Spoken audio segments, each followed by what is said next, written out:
दोस्तों के साथ कहीं घूमने का प्लान बनाना कितना मुश्किल काम है ना। हमेशा वही गोवा मनाली, बस यही बातें होती हैं। खैर, ये कहानी भी ऐसे ही 5 कॉलेज के दोस्तों की है।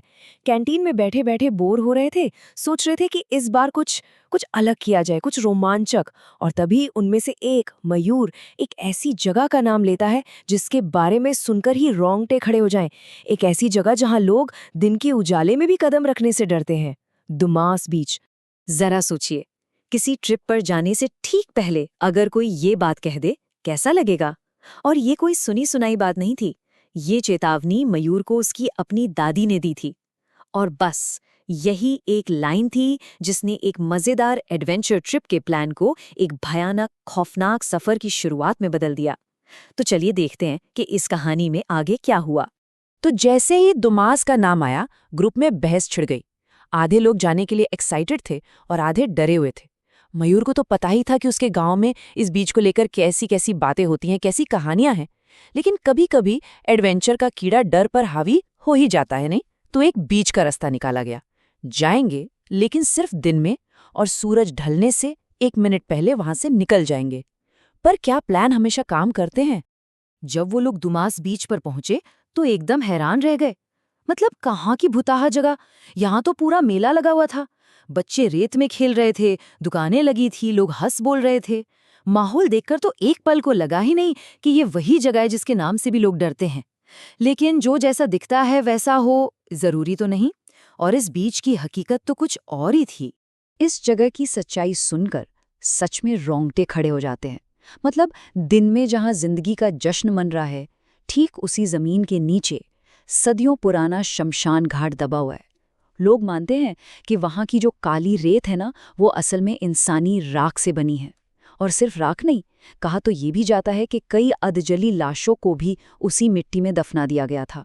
तभी उनकी नजर एक स्थानीय आदमी पर पड़ी जो वहां कुछ बीन रहा था। दोस्तों ने बस यूं ही मजाक में पूछ लिया कि भाई उस तरफ आगे क्यों नहीं जाता कोई। उस आदमी ने बिना कोई एक्सप्रेशन दिए एकदम ठंडी आवाज में कहा, वो शमशान का हिस्सा है, वहां नीचे कई लोग सो रहे हैं। बस इतना सुनना था कि सबकी हवाइयां उड़ गईं।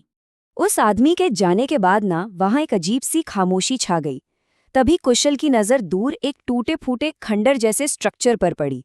और फिर वही हुआ जो अक्सर होता है, जिज्ञासा ने डर को मात दे दी।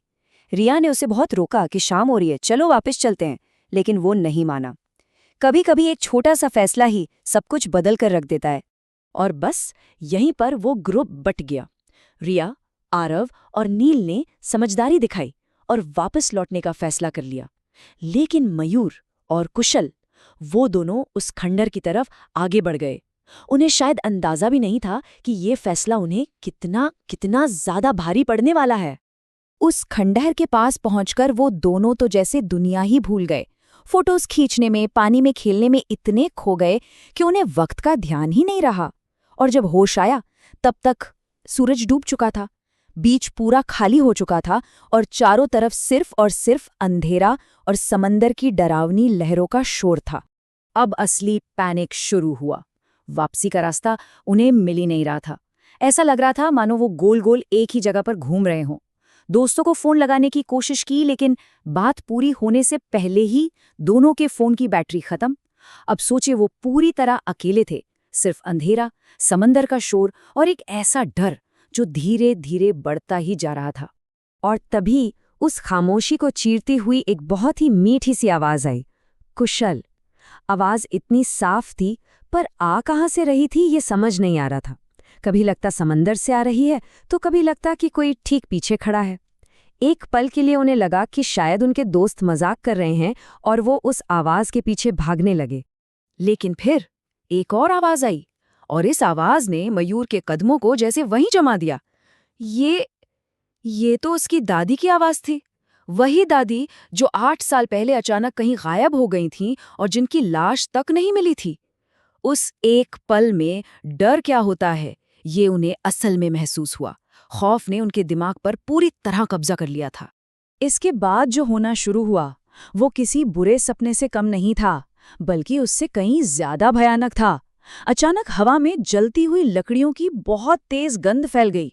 फिर दूर से आवाजें आने लगीं, जैसे कोई बोल रहा हो, राम नाम सत्य है। उन्हें अंधेरे में परछाइयां, सफेद साए चलते हुए दिखे। तभी न जाने कहां से कुत्तों का एक झुंड आया और उनपे भौंकने लगा। और जैसे ही उन्होंने पलटकर देखा, सब गायब। और जब उन्हें लगा कि अब इससे बुरा क्या ही होगा, तभी समंदर के पानी से एक बहुत बड़ी चमकती हुई सी परछाई बाहर निकली। उसे देखकर तो उनकी चीख तक गले में ही अटक गई। उस रात उनके साथ और क्या-क्या हुआ, ये कोई नहीं जानता। डर और थकान से वो दोनों आखिरकार बेहोश हो गए। अगली सुबह जब उनके बाकी दोस्त पुलिस को लेकर उन्हें ढूंढते हुए बीच पर पहुंचे, तो उन्होंने जो देखा वो बहुत अजीब था। बहुत देर तक खोजने के बाद मयूर और कुशल समंदर के बिल्कुल किनारे पर बेहोश मिले। उनके कपड़े पूरी तरह भीगे हुए थे और जिस्म पर रेत चिपकी हुई थी। जब उन्हें होश आया तो उन्हें पिछली रात का कुछ भी याद नहीं था। वो उस खंडर से निकलकर पानी के इतने पास कैसे पहुंचे, ये बात आज भी एक राज है। तो उस रात का जो असर था ना, वो सिर्फ जिस्मानी नहीं था। तेज बुखार तो कुछ ही दिनों में ठीक हो गया, पर जो असली चोट थी वो उनके दिमाग पर, उनकी रूह पर लगी थी। कहते हैं कि आज भी, सालों बाद भी, मयूर को नींद में वही जलती हुई लकड़ियों की गंध आती है और वो चीख मारकर उठ बैठता है। दुमास बीच की ये कहानी हमें एक ही बात याद दिलाती है कि कुछ जगहों का अतीत कभी उनका पीछा नहीं छोड़ता, और ये सोचने पर भी मजबूर करती है कि क्या वाकई हमारे आसपास ऐसी शक्तियां हैं जो हमारी समझ और विज्ञान से बिल्कुल परे हैं। इस बारे में क्या कहा जा सकता है?